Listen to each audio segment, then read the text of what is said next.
Kinois et Congolais, député provincial honoraire, c'est l'honorable Henri Itoka. Bonjour, honorable. Bonjour, Pépito. Avant, on va dire bon retour sur notre Congo. Ah, mais je suis toujours dans notre Congo. Ça fait très longtemps que vous êtes sur le plateau. Ça, c'est une émission que j'aime bien suivre et que je soutiens. Donc, je suis très content de revenir à ce numéro et aujourd'hui, face in face avec toi. Merci. Donc, ça sera pièce contre pièce. N'est-ce pas? Alors, vous venez nous parler de l'encadrement des jeunes par les partis politiques. Ça, c'est un sujet qui, personnellement, qui me tient beaucoup à cœur. Lorsqu'on voit comment la jeunesse est conduite aujourd'hui dans des manifestations politiques et des fois, on a vu des reportages dernièrement où on demande à des jeunes pourquoi vous marchez, je ne sais pas, on nous a appelés. C'est quoi le but non, on nous a dit de venir et voilà, on est là. Et puis bon, M. Sonabotunaga vient de Bayebi. Il y a même un qui a dit, même le tabac. Voilà, j'ai suivi ça aussi. Voilà. Donc, il se pose réellement un problème, ce problème-là. Oui, il se pose un problème. Je voulais saluer ceux qui nous suivent parce que au moment où je passe, toute la jeunesse quinoise, particulièrement celle de la Tchangou, est très mobilisée devant les petits écrans pour suivre ce message, cette émission. Et je les salue partout où ils sont. Mbote Nabino, ça c'est votre émission, Congo Nabiso, notre Congo, une émission qui parle du Congo profond et qui parle aussi de la place de la jeunesse dans ce Congo, parce que cela dépend de ce pays et cela dépend plutôt de l'avenir de la jeunesse congolaise. Voilà. L'avenir du Congo, c'est ce qu'on aura fait aujourd'hui de la jeunesse. Sinon, je voulais également particulièrement saluer mon père et ma mère qui me suivent aussi. Ah oui? Oui, papa me suit, il est devant son petit écran. Alors on va le saluer, papa et maman. Papa Valère, bonjour. Voilà. Douglas, bonjour. Maman Andrea, bonjour. Elga Itoka aussi est en train de suivre. Voilà. Donc voilà, je voulais dire que aujourd'hui, il faut faire une introspection. Il faut faire un petit diagnostic au sein des états-majors politiques pour voir quelle est la place qu'on accorde à la jeunesse. Quel rôle on fait jouer à la jeunesse, parce que il faut qu'on se le dise ouvertement, comme j'aime bien le dire, que le Congo de demain sera ce que nous sommes en train de faire de la jeunesse aujourd'hui. Et si dans nos états-majors politiques nous considérons la jeunesse comme étant des béquilles sur lesquelles nous devons marcher pour hisser, et bien demain quand vous ne serez pas là, et bien cette jeunesse va gérer le pays comme vous l'avez encadré. Absolument. Et aujourd'hui, moi je dis, au lieu de nous envoyer continuellement à la rue, et ne savoir même pas pourquoi est-ce que nous sommes à la rue, et au lieu de prendre la jeunesse, de l'opposer à elle-même, parce que telle jeunesse appartient à tel camp, telle jeunesse autre appartient à tel camp, au lieu de les opposer, au lieu d'entretenir un climat de désespoir dans les chefs de la jeunesse, il faut plutôt l'encadrer. Et ici, je voulais saluer la perspicacité, le sens de pragmatisme de mon ministre, parce que je suis conseiller actuellement au ministère de l'Industrie, Julien Paloukou, que je salue ici, pour des initiatives qui sont palpables, qu'il est en train de mettre. Moi, je suis tout particulièrement ce qu'il est en train de réaliser.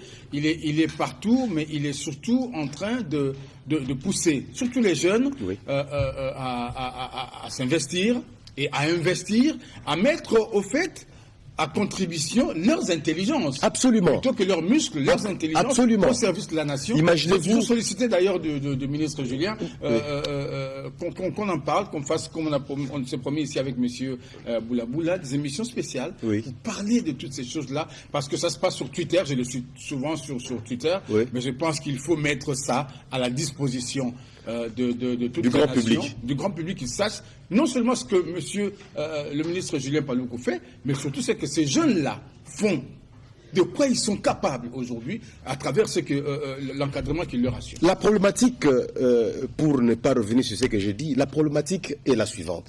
Parce que nous recommandons vivement, parce que nous avons dit à l'arrivée de son Excellence, Monsieur le ministre Julien Paloukou, à la tête du ministère de l'Industrie, il y a eu un programme qui a été donné par le gouvernement à l'Assemblée nationale, et il y a eu une vision qui a été lancée par le chef de l'État, son Excellence Félix Antoine Tshisekedi Tshilombo, qui a dit qu'il faut faire des Congolais des millionnaires. Il faut sortir des Congolais dans la pauvreté. Et nous, au niveau du ministère de l'Industrie, qu'est-ce que nous avons fait? Dans le cadre de l'encadrement de la jeunesse, le ministre a pris ce discours pour mettre ça dans l'application, dans le sens de du pragmatisme. Et aujourd'hui, je crois que beaucoup de jeunes Congolais attendent la mise en œuvre de cet incubateur qui va accompagner 10 jeunes qui ont gagné le concours de masterclass, qui sont des potentiels millionnaires déjà. Aujourd'hui, avec la mise en œuvre du DEPSI, que nous appelons les documents stratégiques, les planifications stratégiques industrielles, ces documents qui vont, n'est-ce pas, la République démocratique du Congo auprès des investisseurs étrangers pour leur permettre de venir investir dans notre pays ayant déjà un tableau pour savoir dans quel secteur il faut-il se lancer et quels sont les avantages, ainsi de suite. Exact. Et c'est aussi l'occasion pour moi de lancer la création des zones économiques spéciales. Absolument. Et vous savez que dans les zones économiques spéciales, il y a beaucoup d'opportunités pour la jeunesse de se retrouver en termes de création d'emplois.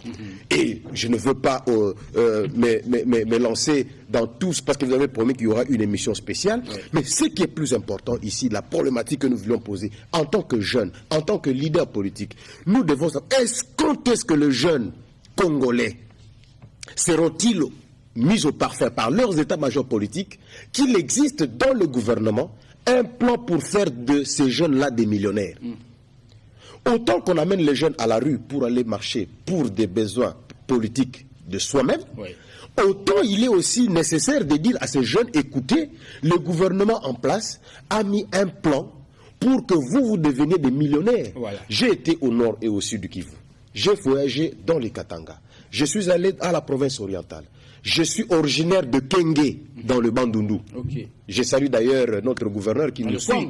Dans le Kwango, dans le Kwango, voulais-je dire, j'étais en train de saluer notre gouverneur, Kangulumba, qui nous suit, parce que le message que vous avez donné, je crois qu'il a tiré la leçon. On doit nous amener l'évolution de la situation au niveau de chaque province pour que nous puissions nous appréhender de ce que nous pouvons faire. Vous savez, quand j'ai parlé de mes voyages dans les provinces, quand vous voyez comment est-ce que les jeunes de ces provinces-là s'organisent, vous allez voir que des jeunes gens qui n'ont même pas fait l'université, mais ils ont des yachts dans le lac Kivu. Et ils ont un chiffre d'affaires supérieur à 100 000 $. Mais aujourd'hui, à Kinshasa, chaque matin quand nous nous réveillons, ce sont les jeunes qu'on prend, on les amène devant les bistrots, ils sont là en train de prendre de la bière, en train de jouer aux dames. Mais quel avenir pour cette jeunesse-là? Et qui est en train de conduire cette jeunesse à l'erreur? Parce que la force que nous avons aujourd'hui en tant que jeunes, j'ai 40 ans révolus, mais la force que j'ai aujourd'hui, ce n'est pas la même que j'aurai quand j'aurai 60 ans. Évidemment. Mais écoutez, quand vous passez 30 ans en train de courir derrière des gens, preso, tout ça, bon, je venais de suivre notre ami qui a chanté là, j'ai vu des scants de King Kester et Médéa. Alors donc, ce n'est pas mauvais. Mais dans tout ça, qu'est-ce que la jeunesse doit profiter de la présence d'un leadership fort dans les états-majors politiques? Il faut que la jeunesse soit mise au courant du fait que les Congos de demain, c'est dans leurs mains, entre leurs mains. Et si aujourd'hui ils passent leur temps à se quereller pour des choses futiles, je pense que l'avenir du pays est en danger. La problématique aussi, par exemple au niveau du ministère de l'Industrie, le ministre Julien Paluku est venu avec une politique de revoir les taux d'intérêt pour les jeunes entrepreneurs. Auprès des banques. Auprès du FPI. Je suis en train de parler du FPI. Et on parle de jeunes, bon, ça veut dire l'entrepreneuriat de jeunes et de femmes. Nous disons, aujourd'hui, au moment où nous parlons, il est parti de 9 à 3%. On dit que tous ceux qui sont organisés, aujourd'hui, pour créer une entreprise, vous serez d'accord avec moi que c'est moins de 400 $. Vous allez au guichet unique, vous avez une entreprise. Mais combien de Quinoises et de Quinois s'organisent-ils pour mettre en place des structures capables d'avoir des projets bancables? Et cette alarme-là, ces cris d'alarme que je suis en train de lancer, mon cher frère, c'est parce qu'on en a assez. Nous sommes en train, le jeune, nous sommes en train on est en train de se servir de nous. Et finalement, après, quand vous n'avez plus de jus, on vous jette comme une orange. Comme une orange. Mais vous-même, déjà, vous ne pouvez plus rien faire. Vous êtes affaibli, vous êtes fatigué. Et vous avez passé votre temps à quémander 1 franc, 200 francs chez le papa politicien, qui lui est en train de construire des immeubles, qui est en train d'assurer l'avenir de ses enfants à lui. Et c'est là où je dis, que c'est de la mauvaise foi. C'est plus que de la sorcellerie. La sorcellerie. Parce que moi, je ne peux pas comprendre que dans des états-majors politiques, vous ne définissez pas la politique claire de la jeunesse. Pour dire, par exemple, que ici, nous sommes dans tel parti politique, notre mission ou notre vision pour la jeunesse, c'est de créer de jeunes entrepreneurs. C'est de montrer aux jeunes comment est-ce qu'ils peuvent être autonomes financièrement. Vous savez, le jour que les jeunes se rendront compte que nous devons être autonomes financièrement et qu'avant chaque opération dans la ville de Kinshasa ou dans le pays, nous devons être consultés et donner notre avis de manière indépendante, c'est ce jour-là que le pays va se rassurer que l'avenir... Les choses vont bouger. Ouais. Je vous donne, par exemple, je parlais de la problématique. Je me dis, il faut qu'il y ait un combat de relais. Vous savez, dans la course de relais, ceux qui suivent le sport, dans la course j'aime bien cette course-là de relais. Oui. C'est-à-dire, il y a une étape d'amorce. Vous commencez la course, et là où vous vous sentez que vous êtes affaibli, vous prenez le relais, vous donnez à une autre personne qui était encore en pleine énergie et qui continue. Et c'est cette course de relais que nous devons comparer dans le monde politique. Oui. Parce que les générations qui se succèdent en politique, automatiquement, c'est des classes à manière à ce qu'on laisse la place à des générations montantes. Oui. Mais lorsque nous ne préparons pas de jeunes, on s'est dit que dans le Kwango, en dehors de moi, personne ne peut parler. Le jour que vous n'êtes plus là, parce que vous n'êtes pas éternel, eh bien, personne ne parlera. Et où serait le Kwango? Donc, on va annexer ça dans la province proche de l'Angola. Voilà. Bon, en fait, il faut commencer à préparer le jeune. Je crois que nous avons été préparés. À notre époque, nous avons été préparés dans les universités. Il y avait des grands groupes associatifs. On s'est lancé dans les cafés juridiques. Absolument, mais voilà. Ça nous permettait à ce qu'un jour, je suis avocat, oui, je vais plaider, je vais faire mes dossiers, je vais préparer. Alors, est-ce qu'aujourd'hui, dans nos états-majors politiques, nous avons des jeunes qui sont capables d'élaborer un projet? Pour dire que j'élabore un projet sur l'agriculture, regardez ce que je tiens là. C'est un programme, un plan national de la relance agricole.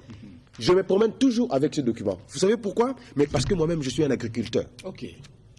En dehors du fait que je faisais de la politique, ou en dehors du fait que je suis acteur dans la politique, j'encourage les jeunes gens. Chaque week-end, je suis à Mongata. Et si nous quittons ces plateaux, on peut aller chez moi, vous allez trouver un sac de foufou qui vient de Mongata. Et vous allez manger, vous allez sentir que c'est du foufou qui a été fait avec amour. Bio. Et c'est bio. Pourquoi? Parce que les richesses minières, mon cher ami, les richesses minières dans notre pays sont tarissables. Ouais.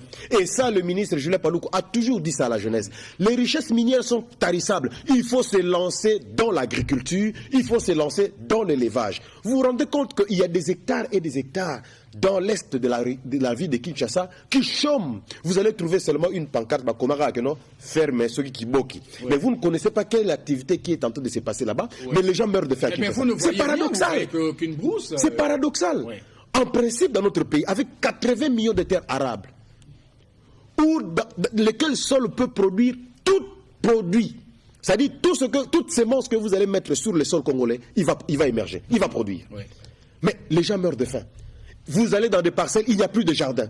Nous, quand on grandissait, moi je me rappelle, à côté de notre maison, il y avait un petit jardin de Mukengedi. Je ne sais pas Mukengedi c'est quoi en français, mais il y avait un peu de Mukengedi, il y avait un peu de Matembele. C'est pourquoi on a dit Nyanga Simandako. C'est-à-dire quand vous êtes là, et il y a des moments où moi Mpia Gamamba le côté de la poche, mais mère a bêti ma systématique à Bouki Mobor et ça ma solo. Mukoleleki. Mais aujourd'hui, il n'y a que des immeubles, il n'y a pas de jardin dans les parcelles. Aujourd'hui, nous n'avons plus des arbres fruitiers dans nos parcelles. Aujourd'hui, on continue à manger des chinchards en Kinshasa, dans la République du Congo, alors que nous avons des fleuves et des lacs le plus poissonneux. Mais vous savez, à un moment donné, moi je me dis, pourquoi est-ce que nous devons crier aux sorciers dans nos familles? Les sorciers, c'est nous-mêmes. Ce sont les leaders politiques qui ne veulent pas dire à la jeunesse ce qu'ils doivent faire. Imaginez-vous si vous avez par exemple 50 jeunes dans votre parti politique qui sont des leaders dans le groupe. Et vous les amenez dans les secteurs agricoles. Vous avez 50 hectares. Voilà. Et vous donnez à chacun un hectare pour produire. vous leur donnez des fonds d'amorçage, vous leur donnez des fonds de roulement. Vous savez, ils deviendront utiles à la société. Oui. Mais aujourd'hui, lorsque... Et moins encombrant pour vous. Moins encombrant pour vous. Oui. D'autant plus que quand il y a une activité, ils viendront contribuer. Ils ne viendront pas dans votre budget des familles. C'est ce que je voulais dire. Mais justement, c'est ça. Oui. Oh, les gens se disent, non, si ils deviennent autonomes, ils ne vont plus obéir à notre mot d'ordre. Et puis encore, ils vont prendre notre place. Écoutez, là, c'est une façon erronée de voir les choses. Et moi, je pense qu'il est donc grand temps. Il est donc grand temps de donner un travail digne aux jeunes. C'est lui qui consiste à faire de ces jeunes-là des gens responsables et autonomes. Ouais. Il est grand temps de les encadrer pour qu'ils puissent mettre des projets en musique, ces projets bancables. Et le FPI a ouvert grandement ses portes pour dire nous allons soutenir la jeunesse. Parce que le président de la République a dit il faut faire des jeunes des millionnaires. Et il a bien insisté les jeunes congolais. Ouais. Mais vous savez qu'aujourd'hui, combien de millionnaires congolais nous avons? Si vous voyez un millionnaire, bon, excusez-moi, peut-être qu'il a volé. Bon, je ne veux pas dire ça sort de chez vous. Mais aujourd'hui, est-ce que nous avons des gens qui sont devenus riches à partir de leur activité champêtre, agricole, d'élevage, de piscicole? Le temps de Kisombe et de Kolo est vraiment passé. Donc, le sol n'a pas changé, la terre est toujours restée la même. Moi, je vous dis que c'est une grande passion pour moi, pour notre pays, quand je me vois devant les étangs pour faire la pisciculture et je regarde la grandeur et je bénis Dieu. Parce que je me rends compte que Dieu nous a donné tout. Mais c'est nous qui ne sommes pas capables de transformer ce que Dieu nous a donné pour que ça nous soit utile. Alors, moi, je lance un message aujourd'hui à la jeunesse congolaise, tout entière, et particulièrement à celle de Kinshasa, pour dire, chers amis, nous sommes tous jeunes, mais nous ne demeurerons pas jeunes. L'âge avance et nous allons grandir. Demain, nos enfants vont prendre notre place. Parce que nous allons prendre également la place de nos aînés, de nos parents. Mais qu'est-ce que nous devons retenir de ces messages? Nous devons nous prendre en charge. Il y a un héros qui le disait, que le peuple se prenne en charge.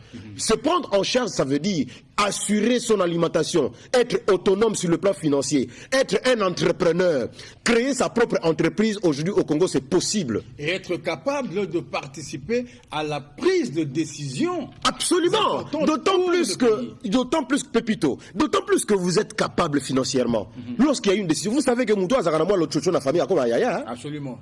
Ceux qui n'ont pas ta famille, vous avez mais Moutou a avoir clair. Dernièrement, quelqu'un qui m'a envoyé ça sur WhatsApp, il dit si vous ne connaissez pas beaucoup de membres de votre famille, c'est parce que vous n'êtes pas riche. Ah bon, voilà. Devenez riche, vous connaissez tous les cousins, les cousins et leurs enfants.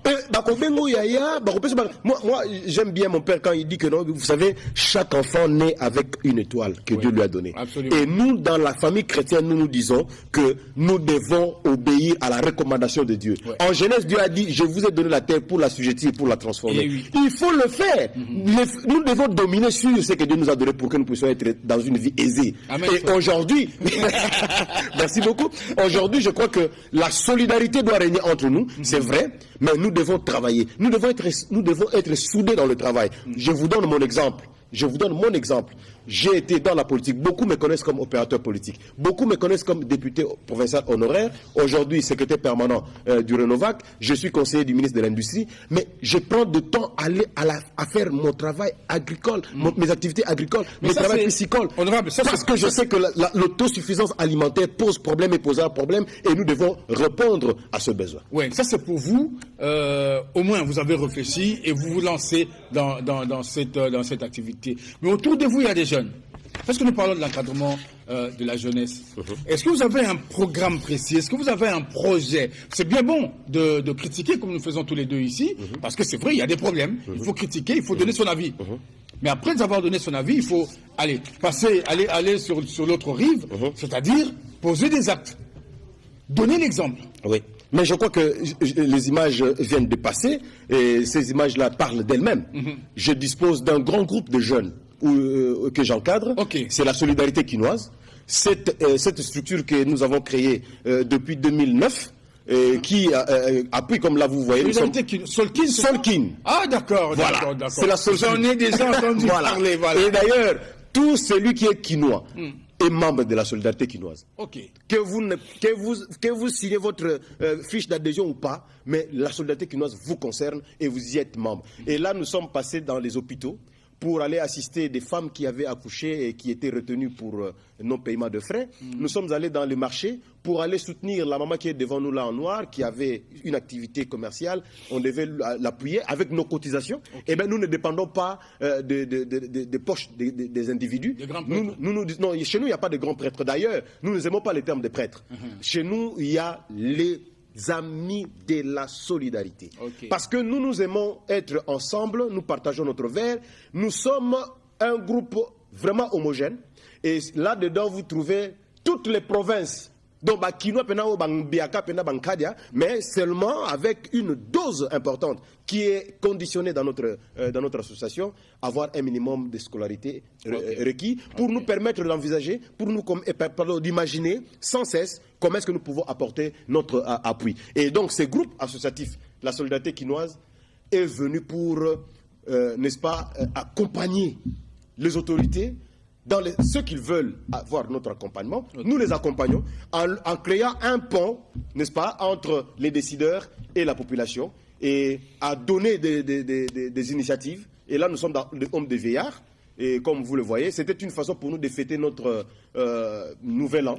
C'était au mois de décembre. Nous avons dit que non, bon, chacun de nous aura peut-être une bière à prendre chez lui, mais ces gens abandonnés, qui étaient hier comme nous jeunes, il faut aller le voir pour les assister. La solidarité quinoise, c'est une force de jeunes, où nous avons de jeunes femmes et garçons qui sont entreprenants. Et nous sommes en train d'élaborer des plus grands projets. Et je crois que d'ici la fin du mois d'août, la Solkin va déposer son cahier de charges auprès des autorités pour nous accompagner dans le secteur agricole, dans le secteur de la pisciculture, dans le secteur de l'entrepreneuriat. Une idée déjà de ce que vous pourriez faire dans le domaine de l'agriculture, par exemple? Nous disposons de 10 hectares à Mongata, que nous voulons exploiter déjà ici à la grande saison.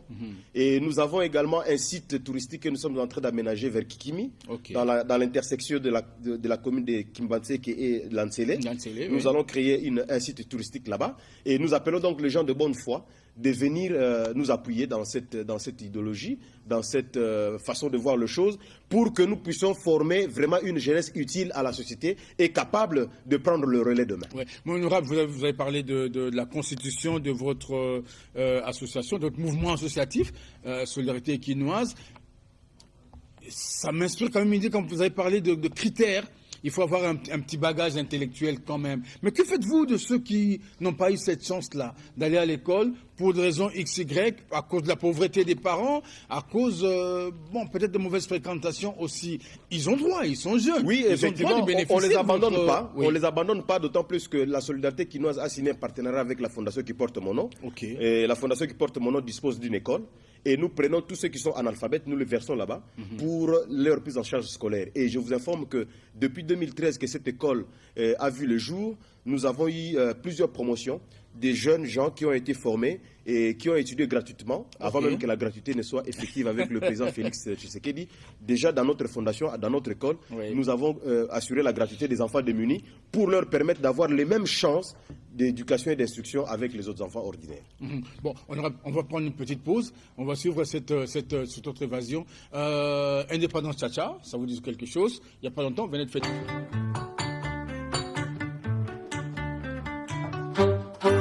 Indépendance Tcha-Tcha, tuzuie. Okipwanza Tcha-Tcha, tubadili. Au table ronde Tcha-Tcha, baganyeo.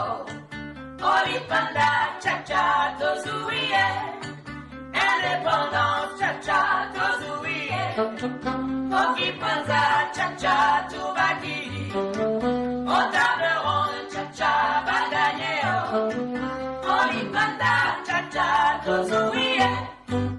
Asoriko na bako, bayokadi motomoko, nakonaka na katel, baringari na front commun, bolikango kasabu, pelumumba na kanonji, boliachombe kabitatu, oesanga.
Au table ronde, cha-cha, pas gagné, oh. Olipanda, cha-cha, tozouiye. Indépendance, cha-cha, tozouiye. Okipwanza, cha-cha, toubaki. En tout cas, on applaudit. C'est Manu vraiment... Dibango,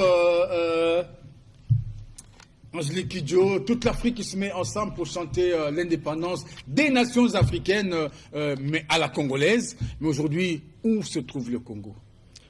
Bien, mais vous savez, d'abord, je voulais manifester mes sentiments de joie de voir que ce sont des artistes africains, outre que c'est de notre pays, qui chantent merveilleusement bien notre chanson d'indépendance. Oui, oui. Et je voulais interpeller aussi la jeunesse pour savoir ceux qui ont composé cette chanson, ils avaient quel âge?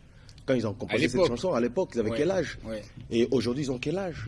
Qu'avons-nous fait du message qu'ils ont laissé dans ce message? Nous avons notre hymne national, la congolaise, qui est aussi très éloquent dans le message qu'il transmet. Est-ce que nous comprenons Est-ce que nous comprenons le sens quand nous chantons? C'est pourquoi je me disais même parmi les objectifs de l'interpellation que je lance aujourd'hui aux jeunes, nous voulons bien peupler notre pays, c'est bien beau de le peupler, mais il faut savoir utiliser les ressources que ce pays nous donne. Les opportunités. Et la ressource la plus importante, c'est la ressource humaine. C'est l'homme. L'homme qui doit être au centre du développement. Et aujourd'hui, vous savez, moi j'aime bien aussi, je vais essayer, je ne sais pas si je vais m'en sortir. Il y a un grand artiste qui a aussi chanté aux années 60, 70, une très belle chanson, Paix à son âme. Il s'agit de Rocheron au Taboulé. Il disait... Mikolo tosepelaki na mosolo ya mboka Congo ekoki tofongoli misolelo tomoni bozoba nyonso tosala o akobongisa Congo l'avenir ebongi tosala moto nyonso ata mwana Congo ya mosolo pembe ya nzoko Congo ya bwanya kasa ya mbila Congo ya makasi moto ya nkoi Congo nde mboka, Congo, mboka ya Bangkoko. Mais moi je vous applaudis. Congo, bana bazali koyekola lobi, bakosalisa yo. Mais est-ce qu'aujourd'hui nous prenons conscience de cela? Effectivement, ce sont des messages prophétiques. Ces gens qui ont vu très loin. Est-ce qu'ils savent que dans cette chanson, ils parlent des armoiries, au fait? Absolument. Moto Anzoku, Ndete Ambila. Et puis Moto Ankoi. Pembe Anzoko. Moto Ankoi. C'est ça nos armoiries. Ce sont nos armoiries et c'est bien repris dans le symbole de la République. Parce qu'à l'époque, ils réfléchissaient par la tête. Aujourd'hui, on réfléchit un peu plus bas. Non, aujourd'hui, Oromatanga, c'est ça le problème. Voilà. Or, les gens, mais c'est justement ça la dépravation. Et tout ça, vous allez voir des autorités politiques, des leaders politiques qui sont censés réguler ces secteurs avec des mesures de censure, eh bien, eux-mêmes se lancent dans la danse. Moi, j'ai été scandalisé une fois à une fête. J'interdis aux jeunes, parce qu'il y avait des petits-enfants, j'interdis aux DJ de mettre ce genre de chansons-là parce qu'il y avait des enfants. C'est un politicien, quelqu'un de bien connu, je ne citerai pas son nom, qui dit oh, je dis, mon Dieu. Quelle éducation. Et là, c'est vivre pour soi-même. Ça, c'est un comportement des gens égoïstes, égocentriques, qui ne vivent que pour eux-mêmes. Donc, nous avons dit qu'avec cette image que nous venons de voir, avec les messages que nous venons de chanter et de scanter, et vous savez, chaque jour, vous pouvez mettre ces chansons-là dans vos bars, dans vos maisons, et c'est la succéder. Bien sûr. Parce que c'est instructif. Oui. Parce que c'est instructif. Oui. Et moi, je crois que, mes chers amis, vous qui nous suivez à partir de la maison, nous devons prendre conscience. Nous devons prendre conscience pour un travail digne. Celui qui mérite notre appui, celui qui mérite un travail digne, qui nous permet de laisser de côté des futilités pour nous concentrer dans l'avenir, parce que notre pays a besoin de nous. Pendant que nous sommes forts, pendant que nous avons toute l'énergie, nous devons donner le meilleur de nous-mêmes, d'abord pour créer une autonomisation financière de nous-mêmes et avoir le pouvoir de discuter avec nos interlocuteurs en toute indépendance d'esprit et de réflexion. Moi, je pense que si votre intelligence n'est pas domptée, vous pouvez donner des idées. Aujourd'hui, je félicite notre ministre Julien Paluku. Pourquoi? C'est parce que il est pratique et il est pragmatique, permettez la redondance. D'autant plus qu'il connaît les problèmes. Et regardez, je voulais aussi insinuer cette histoire. Le ministre un jour nous dit, les gens ne comprennent pas pourquoi est-ce qu'il y a l'exode rural à Kinshasa. Vous savez qu'en 2030, la ville de Kinshasa peut contenir 30 millions d'habitants, d'ici 2030 ou 2050. Oui. Mais quels sont les dispositifs qui sont pris à partir de ce moment ici pour accueillir ces gens-là? Moi, je crois qu'il est grand temps que nous puissions renvoyer les gens dans des provinces pour aller investir et ramener du travail en province, désengorger tant soit peu la ville de Kinshasa pour permettre à ce que nos provinces puissent prospérer. Et le dernier message que je lance pour chuter en douceur, c'est de dire que Banamai, Bamasolo Otobandi Yango, vous avez anticipé, ça veut dire dites-le en lingala. Oui, Tokumbele Yango, parce que il faut bisoper les jeunes. Va sentir que ceux qui va bengi biso pona likamu songolo pakala va sentir qu'on a prise de position moro boye commun biso no sto sanga to bikete bino boye bela déjà bo tambo na ba taron bo tambo na ba jipa gaya mais biso to betara système mokalo kaka to betara système ya kunolemu. Mais est-ce que biso avenir na biso eza ndenyenini? Ne passez pas votre temps dans le jeu des dames, ne passez pas votre temps à remelara à gagner, bien que ça bien pour la santé mais avec dose. Mais il faut réfléchir sur l'avenir du pays, il faut réfléchir sur le rôle que yo aura joué pour que Mbora était les mangui, pour que PO réponde à nos besoins. Parce que les autres sont jeunes, l'homme est aux anabalifanto, l'homme est en audience chic, à la paire position exacte que nous avons na Quentar, l'homme est en monnaie là, l'homme est au salaire, l'homme est et puis la famille va s'écrouler parce que le socle de tout développement commence par la famille. C'est la famille. Voilà, merci beaucoup, honorable. Votre date d'anniversaire, c'est quand encore? Parce que nous, moi, je suis né le 1er septembre d'une certaine année. Ah, mais c'est très bientôt. C'est très bientôt, dans un mois. Voilà, on viendra. Et je sais que. Mais vous êtes né le même jour que ma fille Maria. Ah, voilà. 1er septembre. Et donc, nous avons le même horoscope. Mais voilà. Et regardez son comportement, c'est pas loin de. Très proche de. Très intelligent. Allez, on va dire bon anniversaire à certaines personnes, notamment, on va voir les photos. Jean-Jacques.